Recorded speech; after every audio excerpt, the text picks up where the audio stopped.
Tuada ekosi ne fiada anwumere no nkono kosi anwumere no ntu de biara na me ne wo ebebo mpae oni onyankopon difo Cedar nkasa ewo number we so 0557 000 967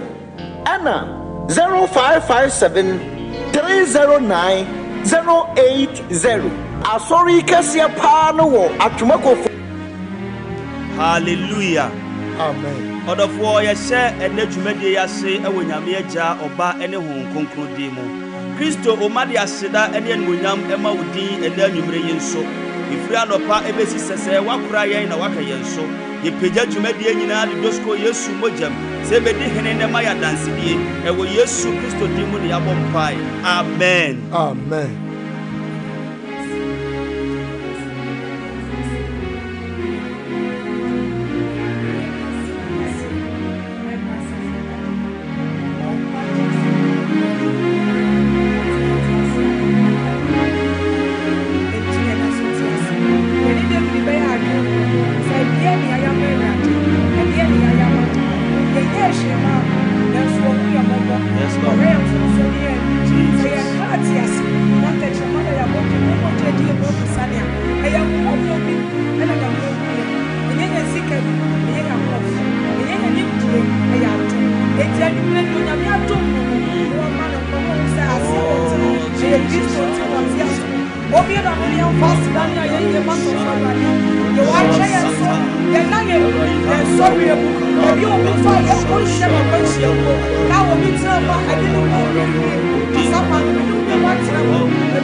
Yes, Lord.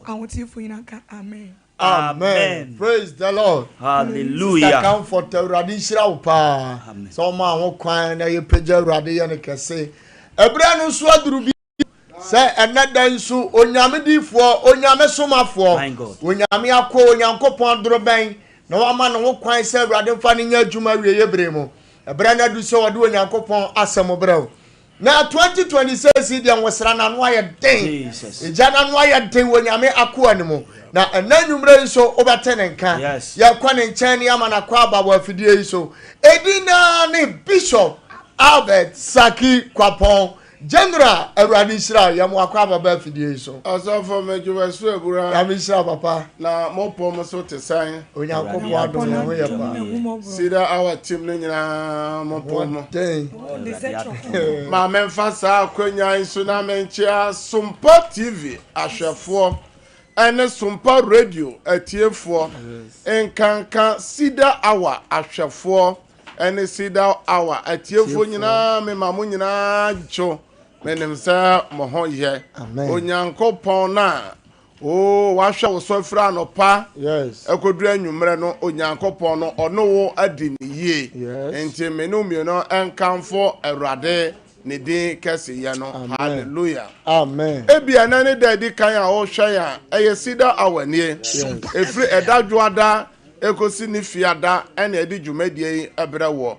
Eye anwumre no nkron kosi anwumre no ndu ene edi Cedar awa no ebrewo. Na Cedar awa no nyankopon tumi ankasa di dwumadie na chi. Serious one. Na ye de nyankopon asem brew minister comfort di ani ma ye sore Awurade wie. Na ye de nyankopon asem brew a ye bompae. Na ye bompae no wie a onyankopon na mpaebo no so de adanse ahodo na adanse no adanse asroto ayaresa de namu adwuma sem namu akwanto de namu aware de namu ti ye basi de awaso a ye maudi nsuo si wo TV nanim anasa wo radio nanim ana documents bi owo bia ye maudi to wo TV nanim no radio nanim na mra nyankopon asem koso ne mpaebo no na onyankopon tumi ebo awuram eno ena ye bia dance tuma nyame ya adoma nyame makwan ochena anane ne fia dane na ye bie kwan to bie tetefo no tuma manfo Freddy Cedar our dance no ba na 2026 ne de Cedar our dance na ebeji nsemu ameno se onyankopon eye adwuma ekonenim na onyankopon somafo no eye ni difo no eye bishop on the team no my God 2026 nyame be ma dance na ye pi amen ama obi anuema mu aye den aye o se ba bia aduru no enye ye biom no nyame ebe ye nyame ama ebi baba studio her life edwon na dance ye aba powerful ama wo hwe me a wo tie me wo behun se onyankopon na ye som no otumi adi na ye sabre die me asaka kiro se ebia obibi yare ba bibia yare na duru no aye den o babi ukru bi o yiri bi bronsam ya fa no no mu enya sa na ote de ekokọ so ti mu se bibi ta akire fa ne photo fatu TV nanim TV na radio nanim emra nyankopon asem koso na mpa ba koso no onyankopon ede ne sabeka no wo bebe bi o bia so wo oman foforo bi so se o oman Ghana onyankopon be shira sabre die like Sompa page no na share link no ewo Facebook no se obi so nhwe bi na obi so nye nhira sabre so fa phone no na fra wadanfo bi onua bi wakoa bi ka kire ne se nyankopon so mafo no ne difo no one ne team ne nyina de waka no ho asem a kire no enti onfa ne radio no ento Sompa ana so onfa ne TV no ento Sompa na obeye nhira ene anwumre ene nyankopon asem a eba na no ohye na mpaebo no so ano be hye ose otene ni ogidi ni ani mpaebo mu yeden no eye adwuma pe ene mehye nyame asem tumi ama na ba wo nchen wo fie ho na ede adansedie ebebere o sabre yenko Facebook no mratel ye wie pe na Facebook no so aye hye yenko somra so for abanase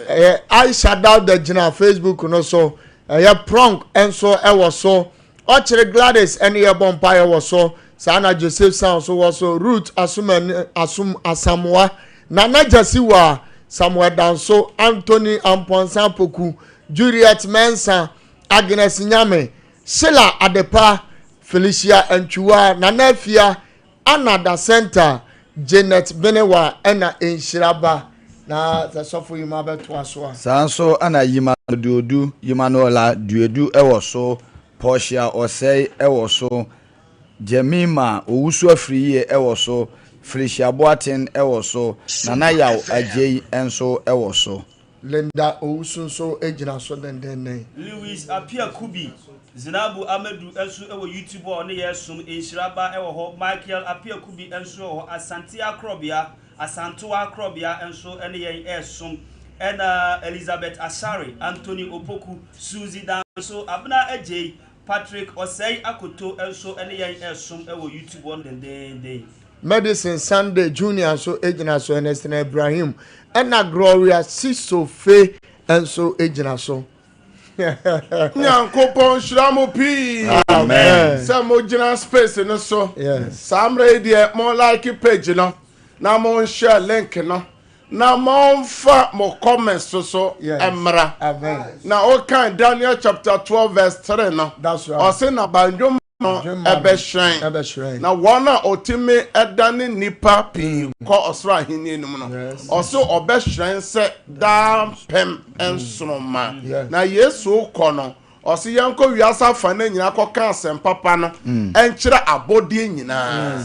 na asam kwan ya wo so be fa so kan asem no bie ni se o be share link no na wo share link no binya adwensa kira sa okra na wanya adwensa kira no wo ena watwe no ede no amawrade na wo be hyiren se osoro ensroma hallelujah amen entim faso dia ye wo ewo se ye link no eno ena mebobo so ekire no na se ni boy ni ba kokora sachira na adwene a o se osoro abofo pem energy na omudi osoro de ben ahusi ye ba Cedar awaso ade de brewo wa wo hwe ya wo tie nyina ne se ehefa na ye na gyanom nyankopon no wo where is the God of our fathers adentini ye kasa ekamia ye se nioma etoto nyame ma no emu owerem ade etoto nyankopon ma obi be kwa asori be firi asori demu aba no ho abeto no enti etoda nipa bisa se na mo amosom nyame no mpo mo amotete asori dan mu mpo e na haw ne amane etoto mu se na ya ye nkwa asori mpo no efise twere sem no kan pefe se yade a medi gu Misraimfo so no mede mfa ngu mo so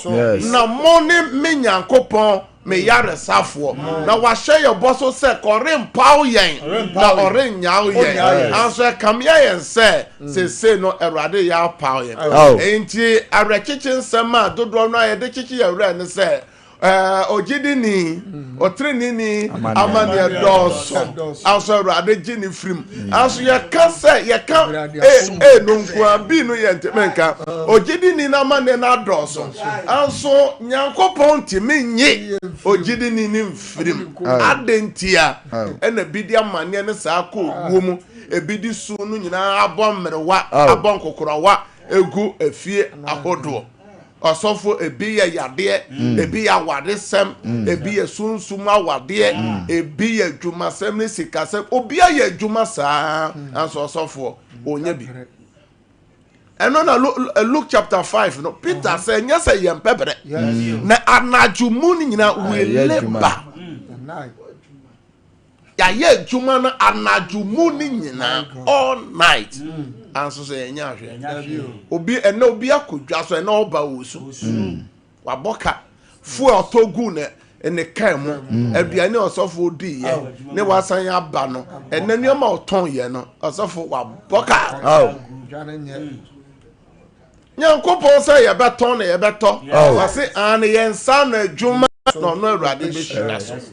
eno na ye ba kasafidie so a ye yinsemfo abaako na de atoto twere asem no ho na de atoto ye na gyanom ho say ye na ye gyanom yo ya osoro etie won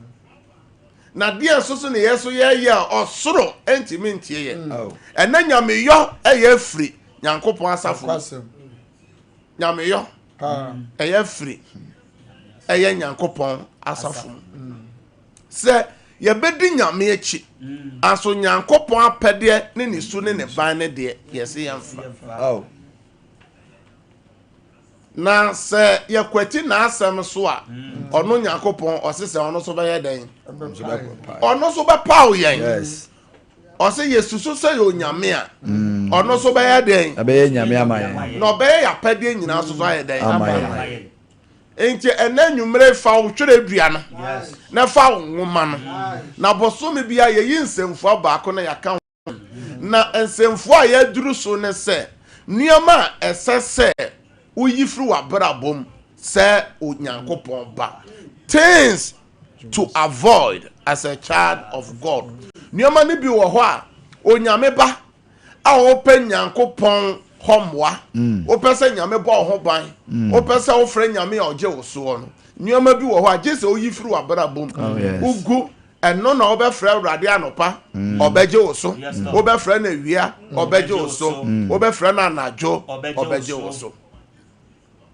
enti enura me no kasafa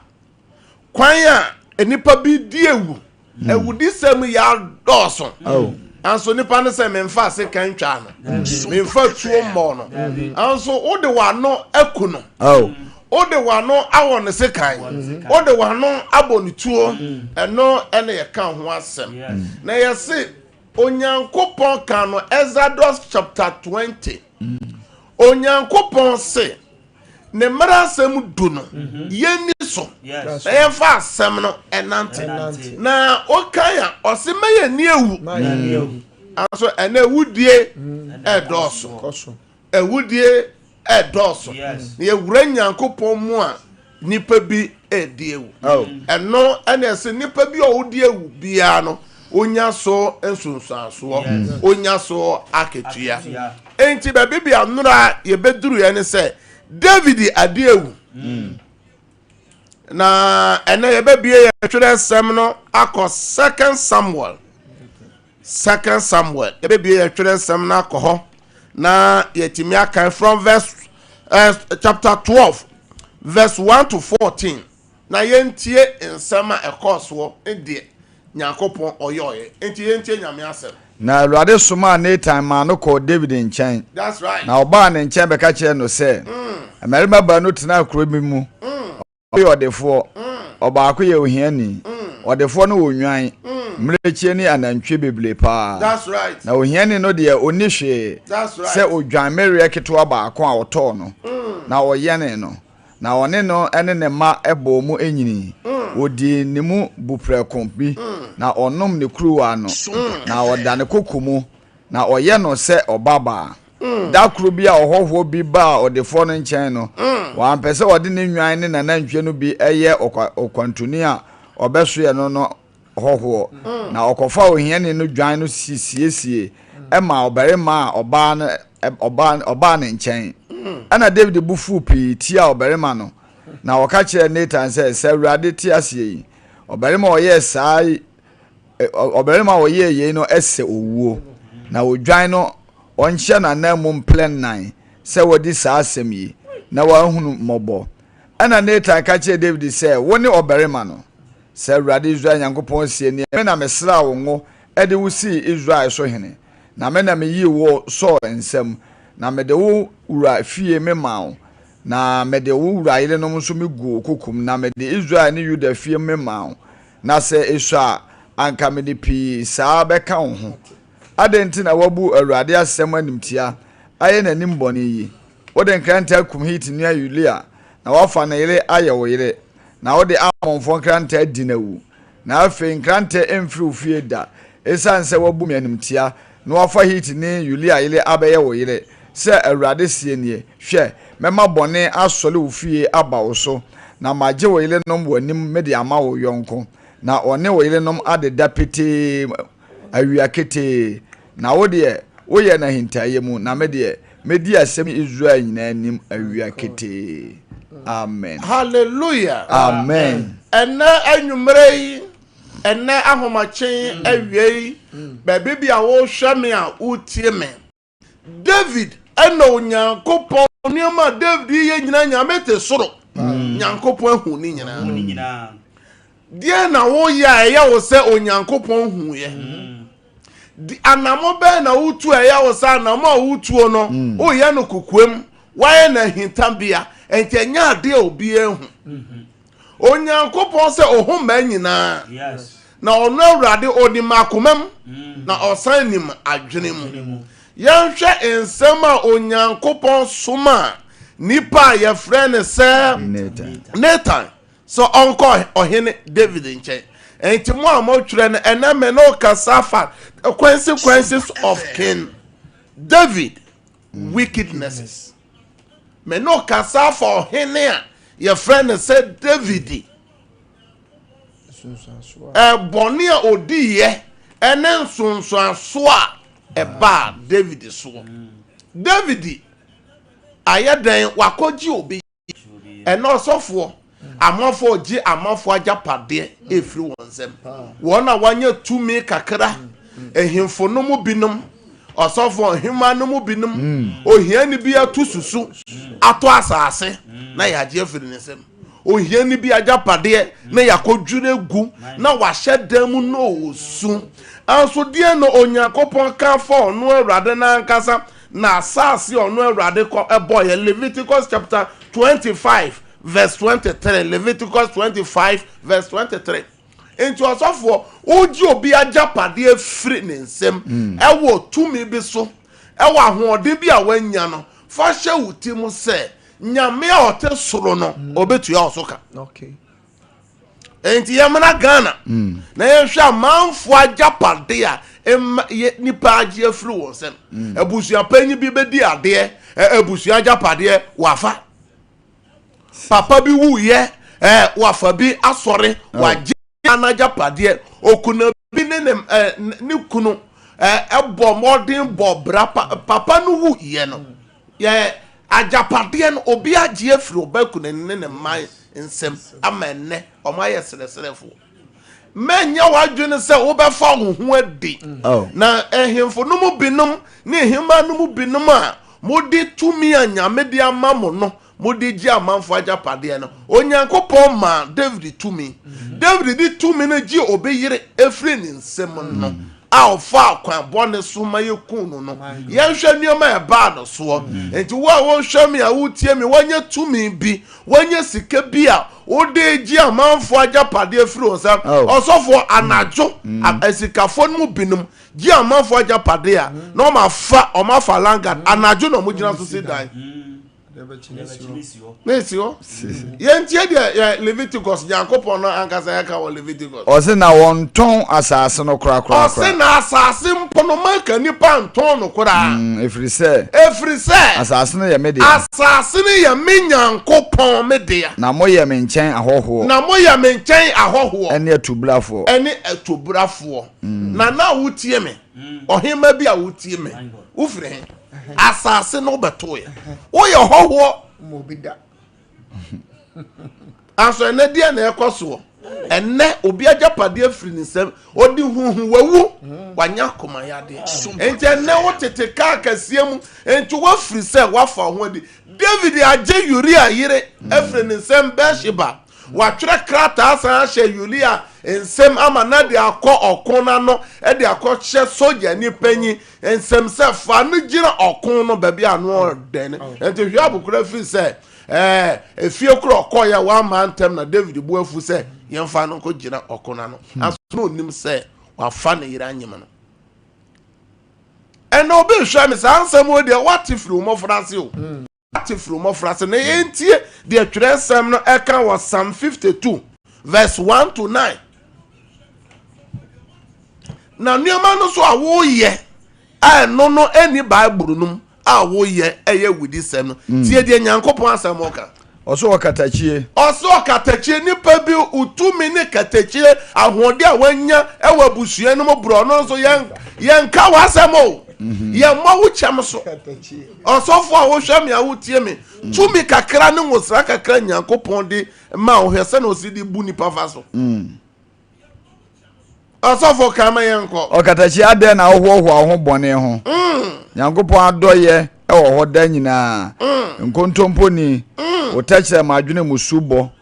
e ho te se yiwan a ano ye tahwetahwe osofo tie de Bible no ka ano ye hwetahweta waso ope bonese ne papa ope bone che papa ope atros ne se obeka de ope atro che se obeka de enkonkonsa tachire konsa tachire ma ope amammosem Onyankopon so bebo ahwefam Onyankopon so bebo ahwefam osofo ene nipa bebre e atotofom anso na de akosh ni nyina akoshe boronsa Nyankopon se obebo watofom wo wanya tumi bi na odi tumi no gi amanfo agapade odi sisi bi obo pa se yenkum bi Nyankopon so obebo na wanhwe ye wawie ye no ebeye tan oso obeyi wo ho atu afiri wotena bia oso obeyi wo ho no obetu afiri hefa wotena bia na watutu asase afiri atiasefo asase so asase na oji agapane na oji no oso obetutu ase afiri atiasefo asase obetutu ase afiri atiasefo asase obeku wato atwere Nyankopon se mi na mekum meso na mesra na masa enti me pa se nuama esese otwe ho firi mu 2026 ye ewura mu eye wudi se ade bi a wo ya ode toto twere sem no ho na ohun se wei enye kwa papa so twe ho firi ho na nipa onya wiase agapade nyina ye dukumase nyina mawa se ye de achew ye na no se tutu na nankwa so se asase ye wokumase emu adan nyina papa ohwe mame ohwe ode achewa wa hwe yekura be fa utim yes de emu na obeda he na obetena enti enanua Nyankopon de ama ma de owo no ensom man ene de Nyankopon de ama nipa bi enso nipa ni eye wura nipa ankasa obi ni nuantem obi ni na busuam Psalm 50 verse 16 to 22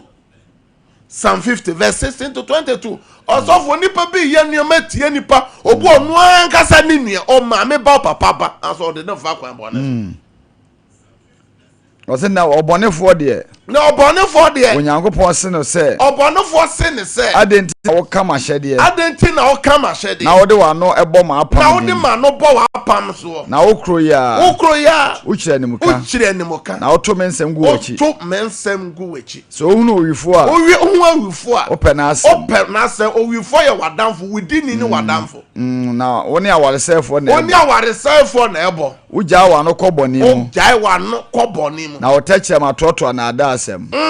wotena se ka unua ho nsem Ona mame ba o sopa no. Waye yenum. Wo ye yeyimu no. Na maye komunti. Na me nyame maye komu no. Osusu se mete se wo. Osusu se mete se wo. Meka wanim. Na me de matata. Na me de batata. Mo amuru afiri Nyankopon. Mo amuru afiri Nyankopon. Monwunu ye ho en. Monwunu ye ho en. Na mantete mu asinasi. Na metete umu asinasi. A ogifo biara ni ho. Na ogifo bie ni ho. Osofo ya wura afifufuru mo. Osofo nipa bebree nya amane ohaw nyina. Dudu no afiri nipa. Obetime fa phone ye one telephone call e di go bia ware. Fa one telephone call e ye di say obi adwuma. Ye one telephone call obi ba ono agasa hwe no. E no osofo bi hwe me osofo bi tie me. Obi Nyankopon aforo bi so me na adwuma no. Nipa ba ko pa ya se no. Onfa hunde. Dabi. Absalom ne ono ne papa ahini no one Ahitofel papa futufo no omo fa Israel fo nyina akoma aso wie Absalom say owutofuwo enti me ba sa 2026 no ye generation ni generation ye bompa ye pa ye generation ye kwa so de pa anso so no ye kwa so de pa ya wura so de dem ya wura mox no kramo dan mu nyina ye pia osofo ye na ebe ye nuama enye with this same edit ya ye nuama enti nyame ba wo tie me o pesa afui o tra sasu we su jojo na wonya pomoden na botan ti Nyankopon de wo ba ti asefo asase so ba mu dia 2026 nuama bi wo ho a twe ho firim nipa bi wo ho a yi ho firi o ma brabom na Ewrade odo ba asase we so e ma botai niama mako miensa David baako bonne baako a okodi ewudi no niama kese miensa na ba no so die di kan ya me pese o tena so o said the sword in his house o say second Grand Empa Ufieda. Grand Empa Ufieda. Eya 2 Samuel chapter 12 verse 10. O say in Grand Empa Ufieda moja hweguo osofo benabo ni owo krakrakra Empa Ufie osofo ka osese o se na afi nkante emfiri Ufieda esanse wobumi animtia no ofa hit ni Yulia abaye woyire de atosu mienu ni ba ewuye ni ba ewuye mo wura mfi se nipa ye friend se Abraham ni bada ko si se Abraham koy Abraham wo ma bebre Abraham osan ne oba ne yiri wu ekire kura osan ne oba foforo ware wo mamu mako sex enti Abraham na omodoso ba kokura hu ne ba Isaac ne ba ono so onyini ya ne ba kokura hu Jacob no so ne nana Jacob ono owudumie no ono so de baba kokura hu de omo ba ka sa abo ne bi kura ache na ahwe no not yase hallelujah de to etwa to or say Tomon in his family. 13 verse 18. 2 Samuel chapter 13 verse 18. Monso amo twerɛ no baby ani ba no wu ye 12 verse 14. Ye hwɛ nuama etoto no. Enti man kodi ewu afiwe na bibibɔ ne bi ba wa de akɔhye wo fie abayifo eye onana bi o wafa bi o suo bi na nipa bi na eye wo saa. Eye Samuel chapter 13 verse 18. Okay.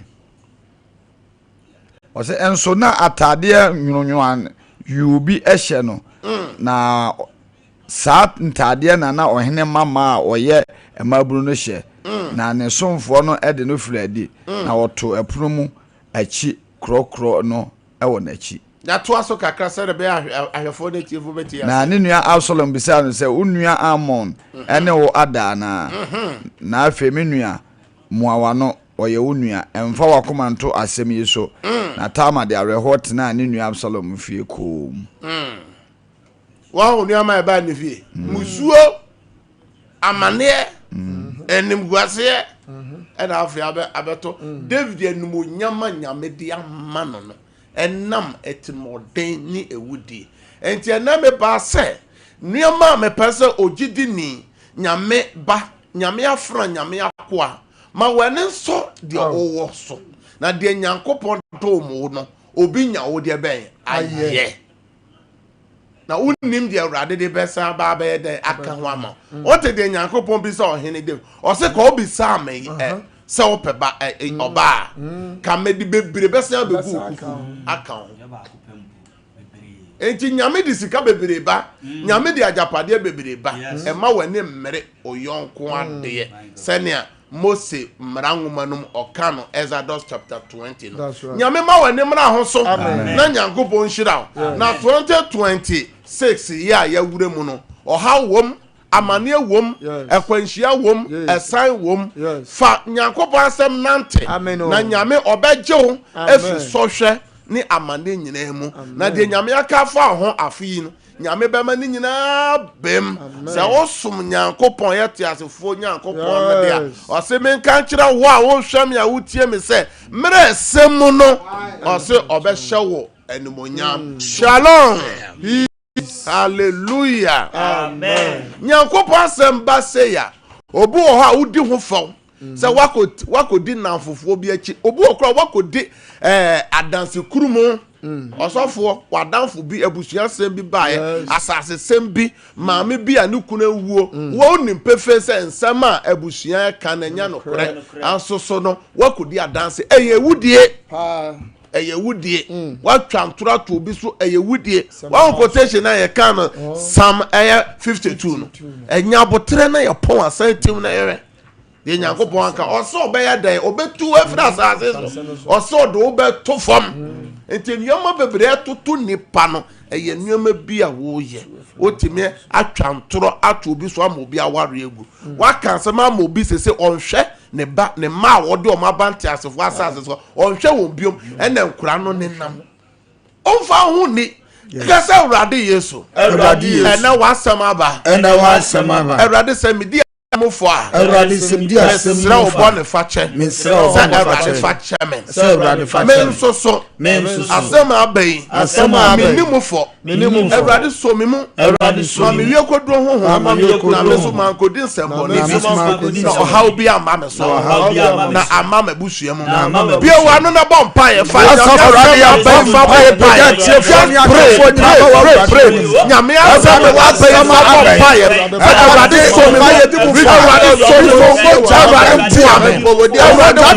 puame awrade so me awrade family kodro saya kan ya me awrade ya bi wo de ba taya na ama me wo die yet awrade ma ya wo die anu yare ye wo da no siesie obi adwuma wa bi awo wo da ni so adwuma no wo ye obi adwuma o de acha wo ye na wo ye abu sika nyina wo ye wo de awrade ya da tie bi wa no bon pa ya so aye de mu ya se wo awrade wa ho de wo awrade utumi wo awrade wa basa se enso ye mo awrade enso ye mo ma ye kodro so awrade fatima wo yesu de ma e kada ba wa yesu na ma te o ne agada ba pa e o si o rada ba name of Jesus Christ yankopon shira amen asafo obi hwe obi tie obi abie adwuma na ode ama no na watwe adwuma no musike nyina ko bie ne bie wo obi adwuma eye wudie na wadi nipa no omfa ho ni o dabi won kwan sese nyoma ya toto wo won sese de eba yes wan kopa acho de beto nyame de beto fom enem paye dika ye bo sofo na ye wura busuam abompai abusua nyame ma betoto ma edi abusua edi ni penya no kwasem enti se okan Acts chapter 2 verse 40 Peter e ka kiro man se moma ye nyimu firi enem abusua koto twinmo nenum abusua no abusua bu ho de wo mu ane se ofiri se abusua no owu ntam abusua bu ofiri se abusua no wa ware sem nyina abusua bu ofiri mu a we ya den yare bone ball yetime ka se we ya abusua mu yade abusua bu ho okotom asofo Kristo som ntime nsom wo be di bonde bi oti asore de ma so ye bone enti Kristo pie na numo nyam anaso wu a ukoburu nsam jem ebusua bi okotoma eye busua ma de yo no onananom no wofanom no soanom no wemu nyina saa no mo fa mu ebusua bi wo ho a wure mo nyina sam ho ebusua bi wo timu a ensanom ne abrabobo ne adwaman yesi fie ho ko munchi na ko mukroma yesi ebusua we omo ka fam ho ebusua bi wo so firi mu asika nim osofo bre utu kwan ko bi man so ko bre lak nim oyi anuoma koso ana sanya giegu unya wo bre so ban ni bompa ka se urade Yesu 2026 ebusua me firi mu adeboni e wabusua no edi ni penya to Yesu moja go Calvary eni muame ma mi Kristo Yesu de pie wa no wo fie o adabanya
of Jesus. Shout, I break out 3 times. I break out. I break out. I break out. Prayer number 3. Also for ebusua bi wo ko free mu a ehye dem. Yes. We dem de on teme ntrahye no. Yes. Enti ebusua no teme o munya no. Obekọ akopem. No ma bo wa fa bidin. No o ma bo ma make to ba akudin. No ma bo sister bidin. Oh, so o twa ho sa tey a o twa ho sa tey. Obesan ya ba. deɛ na ɛwɔ fie hɔ na ɛyɛ hyeɛ ɔsɔfoɔ abusua bi wɔ mu a ɔmɔfoɔ mo firi aseɛ som nyame bia no awie wɔn yie ɛwɔ fie hɔ ɔmo a ɔmo som nyame hyɛ aseɛ wotumi a ababaawa wɔ aberanteɛ ne kristo som fa awie ɔmo sɛn ɔmo abusua bi wɔ hɔ a wobɛhyɛ abrabɔ no ase na nkɔ wie ɛyɛ hyeɛ wontimi ntena yɛ toa so abɔ mpa abusua bi wɔ hɔ a deɛ wɔ mu ayɛ yadeɛ ɛwɔ mfie a wobɛduru so saa yadeɛ no bɛbɔ yɛ sɛ abusua yadeɛ yɛ bɔ mpa yɛ adeɛ wɔ fie hɔ sɛ abusua bi wɔ hɔ a ɛma ahoɔfɛfoɔ mɛma ahoɔfɛfoɔ nso ɔsɔfoɔ ɔmo bɛyɛ adwuma biebie nnwuma bɛtotɔ cars aso wie ne nyinaa bɛfiri wɔn nsa ebi bɛsisi dan bɛbu obusu ɔho ɔmo fɛfɛfɛfɛfɛ yɛ bɔ mpaeɛ abusua bi wɔ hɔ a wokɔ firim na ɔso musuo bɔ a wɔso kɔdi sɔfo wɔ fie hɔ a ne nua sɔfo a wotie me me papa sɔfo a wotie me wohaw nyinaa yɛ ɛhan bi a kanea bi a ɔde kɔ abusua yɛsi yɛ ni sɔfo abusua ɔnte deɛ yesu kan ɔsi yesu kɔfa asase bi a ɛyɛ owu asase ne esum asase sebulon ne naftali ɛpo agya amanaman kwan so ɔsi kuro ɛda esum kan bi mu han bi pie ma na kyɛ sɛ busua bi wɔ ha ɛyɛ total darkness yɛ bɔ mpa yɛ sɛ ɛhyɛ bi ɛda busua no ɛyɛ awareɛ hyɛ ɔsɔfo abusua bi wɔ koro awo nim awo nim yɛ bɔ mɛsɛ abusua bi wɔ hɔ a yɛ mie adwuma sɛ wobɛkɔ sɛ woabie company woabie obiara yɛ obi adwuma obiara yɛ abaya adwuma na ɛtɔ da ɔmo ma ɛyie funeral announcement wɔ tvs ahodoɔ ayɛ ahwɛ abusua bi wɔ hɔ a ne deɛ wɔ CEO obi adwuma wɔ brocha bi adwuma wɔ tema bi adwuma wɔ kumase bi adwuma wɔ takorade abusua bi wɔ so ayɛ ahwɛ edin wie mempɛ sɛ mebɔ okuro de na ɛna yɛ bɔ mpa yɛ ka kyerɛ Awurade sɛ 2026 Awurade mfa wo ntra saa hyɛ ɔmfa wo kuro ntra ɔmfa wo yere ntra ɔmfa wo ma ntra na obi wɔ kora na ɔsɔfo yɛ ni sɔfo wom yɛ mie ministry wom ɔkyerɛ bɛto aso kɔ Bible no ma ɔse na ho kronkro si yɛ kwan sɛ ma yɛ nkɔ kuro no so kuro bi wɔ ha nyɛ kuro papa na Yesu Kristo kora wɔ bobɔ kuro sis yɛ friend sɛn Capernaum due Kolosi due ɔse ahoɔdennie ne anwanwadwuma me yɛ no kuro no mu a ɔma asakyerɛ ɔma agye ɔse atemudo ɔse sɔ yɛ no Sodom no Gomorrah ka kuro no sakyerɛ mo adwene ayituma ka kuro no te hɔ besi nnɛ ɛno na nipa yɛfrɛ ne sɛ Abraham ka kyerɛ ɔhene Abimelech no ɛwɔ Genesis chapter 20 ɔse kurom hafoɔ no nyamesuro ni ɔmo bie wa no ka sɛ Awurade saa hyeɛ no 2026 metra Awurade boa me ma metra Awurade boa me na me ma ntra madwuma sɛm tra na wadeɛ ntra me Kristo som ntra wɔ Yesu de bie wa no bɔ bae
Jesus. Shout, I break out. I break out. Shout, I break out. I break out. Shout, I break out. I break out. Nyame nhyira. Amen. MCR. First nana ya hu se mpabo na no de. Enti fidie ni je se o ma no ba for nana ya ba wie. Na ye beto aso. Ye beto aso. Sompa boy o kire Nyame ya dom Yesu ama ye beto aso.